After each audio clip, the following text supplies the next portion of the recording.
ዘውዱ ሾው በመላው አውሮፓ የሚኖሩ ኢትዮጵያውያንና ትውልደ ኢትዮጵያውያን በማህበራዊ ኢኮኖሚያዊና ፖለቲካዊ ጉዳዮች ዙሪያ ያላቸውን ሁለንተናዊ ተሳትፎና እምቅ የህይወት ተመክሮ በጥልቀት የሚዳስስ በይዘቱ ለየት ያለ በአዝናኝ ገጠመኞች የተሞላና በማራኪ ጨዋታዎች የተኳለ ቴሌቪዥን ፕሮግራም ዘውዱ ሾው ቁም ላለው ቁም ነገር ሲሹም ለተዝናኖት በያሉበት ዘውዱ ሾው።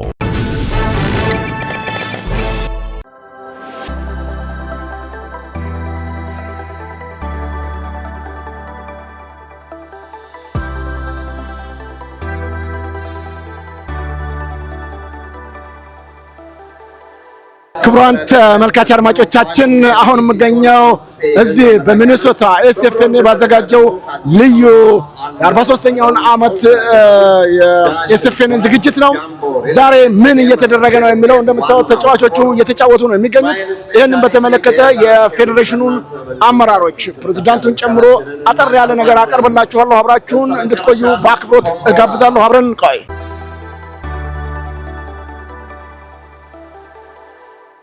እንግዲህ እንደምታዋቸው የኤስኤፍኤን ቦርድ ሰዎች ናቸው። ከፕሬዝዳንቱ ጨምሮ ከነሱ ጋር አጠር ያለው ውይይት እናደርጋለን። በጣም አመሰግናለሁ ወንድማችን ተካበ ለዚህም ዳዊት። ዛሬ እዚህ ስንገኝ በጣም የሚያስደስት ነው በእውነቱ። ይህንን የመሰለ ዝግጅት አቅርባችሁ ኢትዮጵያኖች በጋራ የተሰባሰቡበት በመሆኑ እስቲ በቅድሚያ ከናንተ ምን ተሰማችሁ? ህዝቡ በዚህ በሚኒሶታ በዚህ ሁኔታ በመገኘቱ በጣም ደስ ብሎናል። አሜን። እኛም ቀድመን ጥሩ ዝግጅት አድርገን ነበር። አንዳንድ ቀኖች ያልጠበቅናቸው አይነት ቁጥር ነበረ፣ ግን ከትናንት ወዲያ ጀምሮ ህዝቡ ግልብጥ ብሎ መጥቶ ውድድራችን ቆንጆ ሁኔታ እየታደመው ነው። በዛ ደስ ብሎናል። ስንት ዓመት ሆነ በዚህ በኤስኤፍኤን ዝግጅት ላይ ስትገኝ? እንግዲህ ዳላስ ጀምሮ ተመዘገብን። ከዛ ከ90 ከቦስተን ጀምሮ አለን እና 35-36 ዓመት ሆነን ማለት ነው። እንግዲህ እንደምታወቀው ኤስኤፍኤን ትልቁ የኢትዮጵያን ኮሚኒቲዎች የሚገናኙበት የሚሰባሰቡበት ነው። እዚህ ደረጃ ደርሰን ይሄን ውጤት ላይ መታየቱ በጣም የሚያስደስት ነውና እንደው እስቲ አጠር አድርገህ የገጠሙ ችግሮች ምንድን ናቸው? የገጠሙን እንደው ችግሮች ባንላቸውም ሚስ አንደርስታንዲንጎች ነበሩ እና በመጀመሪያ the few days የመጀመሪያዎቹ ቀናት ህዝብ አልመጣም ነበረ። በተለይ እሁድ ቀን እንደጠበቅነው አይነት ሎካል ክራውድ አልመጣም ነበረ እና እኛ ሪስክ ወስደን ስንመጣ ፕሬዝዳንት ተካበም እንዳለው ህዝቡ ላይ ካውንት አድርገን ነው። ከዚህ ኢንቨስተር ከዛ ኢንቨስተር ሳይሆን ትልቁ ስፖንሰሮቻችን ኢትዮጵያውያን ናቸው እና እነሱ ስላልመጡ አሁን በሚቀጥለው ዓመት በመንሄድበት ትናንትና ደግሞ ከሰውናል እንዳያችሁት። ተኬም ትንሽ ፈገግ ያለልን ከትናንት ካየ በኋላ ነውና በቃ እንደው ችግሮች ማለት ቻሌንጅስ አሉ ሁሉ ጊዜ። ነገር ግን አንድ ነገር መናገር የምፈልገው እናንተ ባደረጋችሁት ፕሮሞሽን ማታ ሰዎች ኤስኤፍኤን ችግር ላይ ነው ብለን ነው የመጣ ነው። እኔ እንደውም ራፕ አልወድም እዚህም የገባሁት ለመደገፍ ነው የኛ እንድትደመር ብሎ ነው የነገረንና በጣም የሚያኮራ ነገር ነውና ለተኬም ሼር አድርጌው ነበር። በጣም አመሰግናለሁ። እንግዲህ ተመልካች አድማጮቻችን እንደምታውቁት ኤስኤፍኤን ለህዝብ ነው የሚያገለግለው፣ ልዩ ጥቅም ያለው ተቋም አይደለም። ኮሚኒቲው እየተሰባሰበ በኩሉን ጥረት እንዲያደርግ ነው። እንግዲህ ተካበ በፕሬዝዳንትነት ዘንድሮ ነው የጀመርከው። እንደው ስታየው አጣብቂኝ ችግሮች ያሉበት ነው ወይስ መልካም ነገሮች ነው የገጠሙ? ኃላፊነቱ በጣም ከባድ ነው አውቃለሁ። ዘንድሮ ቻሌንጅድ ነበረ ቶርናመንታችን። ከመጀመሪያው ታስታውሳላችሁ የአይስ ኬዝ ነበር። ኮንትራታችንም ትንሽ ብዙ የሚፈታተነን ነበር። ያም ሆኖ ያው እንግዲህ አንድ የገባንበት ነው ፋይት ማድረግ አለብን የሚሉ ጠንካራ የቦርድ አባላት ስለነበሩ ገብተን ፋይት አድርገን እዚህ ደርሰናል። yes ወንድሜ ዳዊት እንዳለው የሎካል በተለይ ሎካል ብዙ ኤክስፔክት አድርገን ነበር ይወጣሉ ብለን for some reason ብዙም እንትን አልነበረም። ያው ትናንትና ከሰውናል። በተለይ ደግሞ ከሌላው ከተማም የመጡት የበለጠ እንዲደምቅ አስተዋጽኦ አድርገውልናልና ትልቅ ምስጋና ነው። የህዝብ ነው ይሄ ነገር፣ ይሄ ድርጅት የህዝብ ነው። ህዝቡ መጥቶ ሰፖርት ካላረገው ምንም አይነት እንትን የለንም፣ ቤኔፊቶች ገቢዎች እና ወደፊትም ይሄን ነገር ህዝቡ እንዲተባበረን ለመናገር ፈልጋለሁ።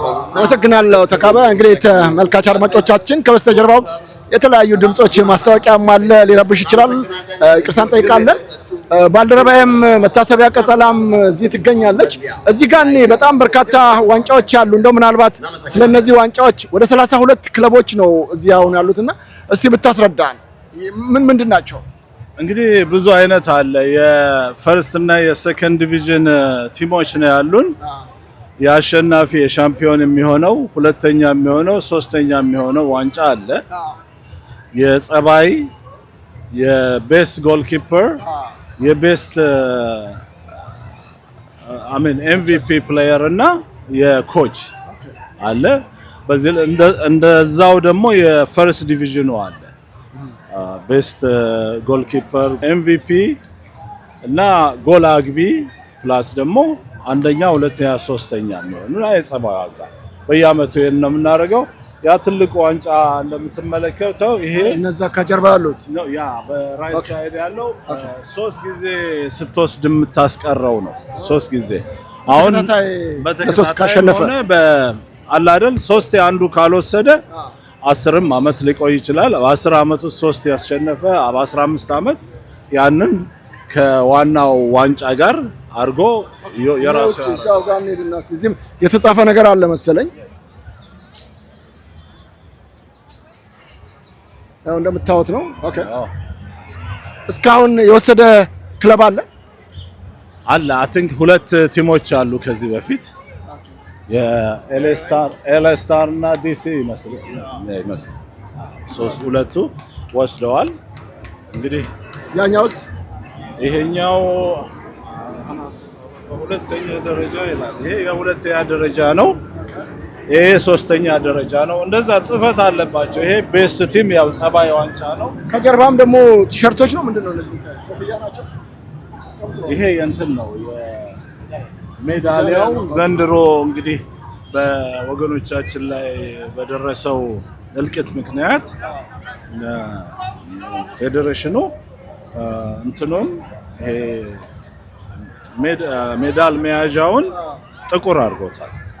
እንግዲህ በወገኖቻችን በአርሲም በሌላም አካባቢ ወገኖቻችን ላይ በሚደርሰው እልቂት ምክንያት ከጎናችሁ ነን።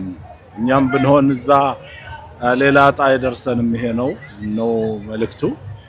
እንግዲህ እንትናችን ሜዳሊያችን ሌላ ጊዜ የተለያየ አረንጓዴ፣ ቢጫ፣ ቀይ ሆኖ እንትን ነው። ዘንድሮ እነሱን በማሰብ ምናልባት እዚህ ላይ የምጨምረው ነገር ይኖራል። በመጀመሪያ ደረጃ ደስ በሚል ሁናቴ ይሄንን ሰዎች ተቀብለውታል። ምክንያቱም ያው ከመቲም ጋር ትናንትና ኢንተርቪው አድርገን ነበርና ሞትን አንላመድም፣ እዛም ቢሆን የምንሞተው እኛ ነን እና ሰዎች እየተሳተፉ ነው። አሁንም ቢሆን በዚህ ቁጥር እዚህ በተጻፈው ቁጥር በዜል ቁጥር ሰዎች ያግዙ all of it ለዚህ ተብሎ የተዘጋጀ አካውንት አለ እና ቀጥታ ነው የሚደርሰው። እናንተም ቢሆን በኋላ ወዴት እንደምንወስደው አብረን እንመካከራለን። አንድ ነገር ለሚዲያ ደግሞ እንደው ማሳሰብ የምፈልገው አንድ ነገር ኮሽ ሲል ሪሊ ፌዴሬሽኑ 43 አመት የቆየ በፖለቲከኛ ጥገኞች ነው የነው ሰው ደልቶት አይደለም የተሰደደው እና ይሄንን አንጋፋ ኦርጋናይዜሽን አረ let's give them a benefit of a doubt እስቲ እናማክራቸው እስቲ እንደውልላቸው ተብሎ ነው እንጂ አሁን በየቦታው ተሸጠ ምናምን የሚሸጥ ሰው አይደለም። እዚህ የሚሸጥ ሰው የለም። በእውነት ኩራታችን ኢትዮጵያዊነት ነውና ይሄንን ለማስታወስ ነው። በጣም አመሰግናለሁ። በጣም አመሰግናለሁ። በርግጥ እኛም ያንን አይተን ነው በጣም የእናንተን ድካም ልፋት አይተን ባልደረባ መታሰቢያም ጭምር ሳንቀር ኢቨን ዛሬ በላይቭ ፕሮግራማችን እያንዳንዱ ኢትዮጵያዊ ነኝ የሚል ከሆነ በቀጥታ እናንተ ባዘጋጃችሁት ኮንሰርት ላይ እንዲገቡ ጥሪ ያቀርበናል እና የምትደክሙት ለኮሚኒቲ ስለ ምናልባት የምታነሺው ጥያቄ ካለ አመሰግናለሁ። መጀመሪያ እንኳን ደስ ያላችሁ፣ ስራችሁ ተሳክቷል። አንደኛ ሚኒሶታ ላይ ደፍራችሁ ይሄን ዝግጅት ማድረጋችሁ ሚኒሶታን ከዚህ በኋላ እንዳነሳው ነው። እስከዛሬ ስለ ሚኒሶታ የምንሰማው ነገር ተቀይሯል። ከዚህ በኋላ በዚህ ፌዴሬሽን ምክንያት ጠንካራ ኢትዮጵያዊነት መንፈስ እንዳለው በአደባባይ ገልጣችሁልናል። ሁለተኛ ፈተናና ቻሌንጅ ነበረ። ቻሌንጁን ፈተናውን ህዝብን መርጣችሁ ሀገርን መርጣችሁ አሸንፋችሁታል። አሁን እኔ ያው እኛም በዚህ ጉዳይ ላይ ተሳታፊ ስለነበርን እንደዚህ አይነት ቻሌንጆቻችሁ ብዙ ሆነው ሳለ ከውጪ በሚመጣ ግፊት ብዙ ነገር ልትባሉ ትችላላችሁ። ብዙ ነገር እየሰማን ነው። ውስጥ ካለው ችግር አንፃር 32 ቡድን ከነ ብቻ ወደ 1000 አካባቢ ቁርስ ምሳ እራት እያበላችሁ በየሩሙ የምታሳድሯችሁ ሰዎች እንዳላችሁ እናውቃለን። ምናልባት የኢትዮጵያ ህዝብ ላይ ያውቀው የሚችለው እናንተ ላይ ፋይናንሻል ችግርና ስትሬን መኖሩ ነው። ከዚህ በተሻለ ኢትዮጵያኖች ሊያግዟችሁ ቢመጡ እናንተም ብታስቡበት ከዚህ በተሻለ እንደው ገንዘብ የምታገኙበትና ሲኪዩር የምታረጉበት ነገር ታስባላችሁ? እኛስ ማህበረሰቡስ እንዴት እንዲያግዝ ነው የምትፈልጉት? ቴንክ ዩ ማቴ። እንግዲህ ያው እኛ ምን የእንትን ነው ነን ፕሮፊት ነው፣ እኛ ለማትረፍ አይደለም። ፌዴሬሽን ያው ህዝባችንን ሁሌ እያሰባሰብን እንደዚህ አይነት ነገር እንትን ለማለት ነው፣ ረጅም እድሜ ለመውሰድ ነው። ያየናቸው ነገሮች አሉ፣ በጣም የሚያሳፍር ነው። አንዳንዴ ታሪክ ያለውን ታሪኩን ከዛ መማር ነው እንጂ ኢግኖር አድርጎ በመደበቅ ከበኋላ ለማጥፋት መሞከር የትም አያደርስም። በኢትዮጵያዊነታችን አንድ ሆነን ብንሰራ ጥሩ ደረጃ እንደርሳለን ብዬ አምናለሁ።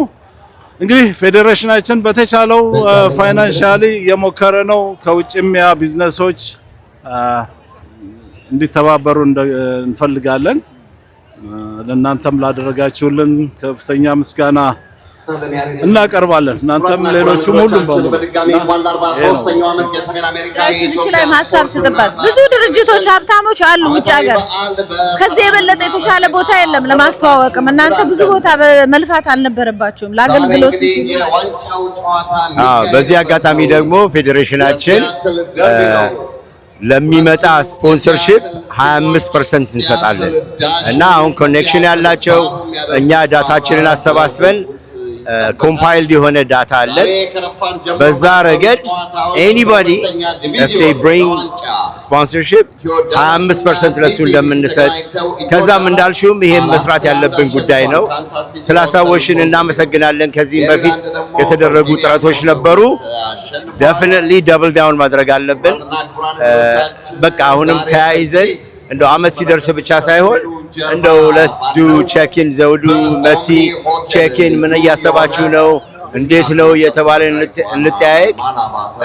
በበኩላችን ትናንትና ተኬ to see all those kids በጣም it was heartwarming በጣም ደስ ይል ነበረ እና በጣም ነው የምናመሰግነው። ፊድባኩ ኮንቲኒዩስ ይሁን። ኢንፎርሜሽናችሁ አለን። እንወዳችኋለን፣ እናከብራችኋለን። ኦሽን አቋርጣችሁ ነው የመጣችሁት። thank you so much። እንግዲህ ተመልካች አድማጮቻችን ድምፁ ከፍተኛ ነው። በጣም ይቅርታ እንጠይቃለን። እንደው የመጨረሻ ጥያቄ እናድርገው። በቀጣይ ለሚደረገው ውድድር የተሳካ ይሆን ዘንድ ከህዝቡ፣ ከኛ፣ ከጋዜጠኞች፣ ከመገናኛ አውታሮች ምን ትፈልጋላችሁ? ምን ትጠብቃላችሁ? ምን እናድርግ? ህዝቡም ጭምር ምን ማድረግ አለበት?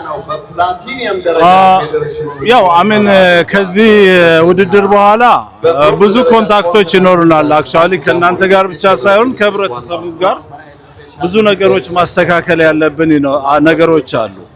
እዚህን የዘንድሮውን ውድድር አድነን እዚህ ደርሰናል።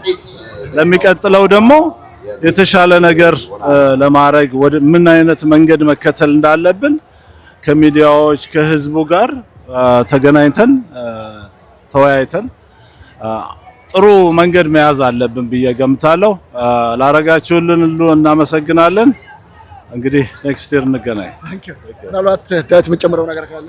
አይ ተኬ እንዳለው ነው በእውነት we'll do our analysis በደንብ ተዘጋጅተን what worked ምን አልሰራም የሚለውን አናሊሲስ ከሰራም በኋላ ግልጽ በሆነ ሁኔታ ፌዴሬሽናችን የሚያቀርበው ሪፖርት አለ።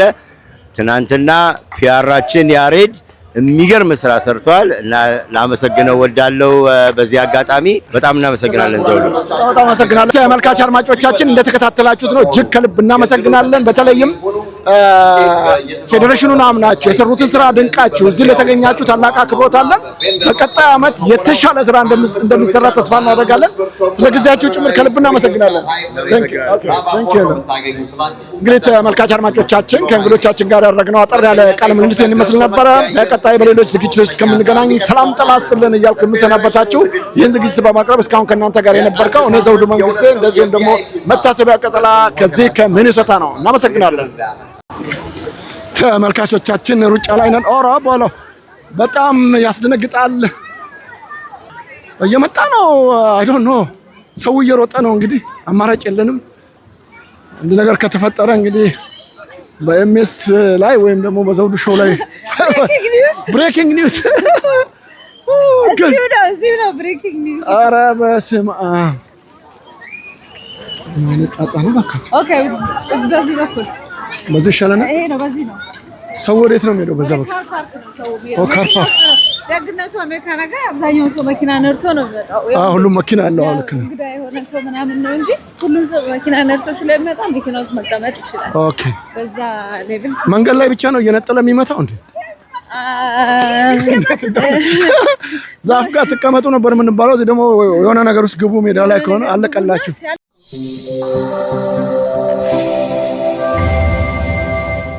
ዘውዱ ሾው በመላው አውሮፓ የሚኖሩ ኢትዮጵያውያንና ትውልደ ኢትዮጵያውያን በማህበራዊ ኢኮኖሚያዊና ፖለቲካዊ ጉዳዮች ዙሪያ ያላቸውን ሁለንተናዊ ተሳትፎና እምቅ የህይወት ተመክሮ በጥልቀት የሚዳስስ በይዘቱ ለየት ያለ በአዝናኝ ገጠመኞች የተሞላና በማራኪ ጨዋታዎች የተኳለ ቴሌቪዥን ፕሮግራም ዘውዱ ሾው ቁም ላለው ቁም ነገር ሲሹም ለተዝናኖት በያሉበት ዘውዱ ሾው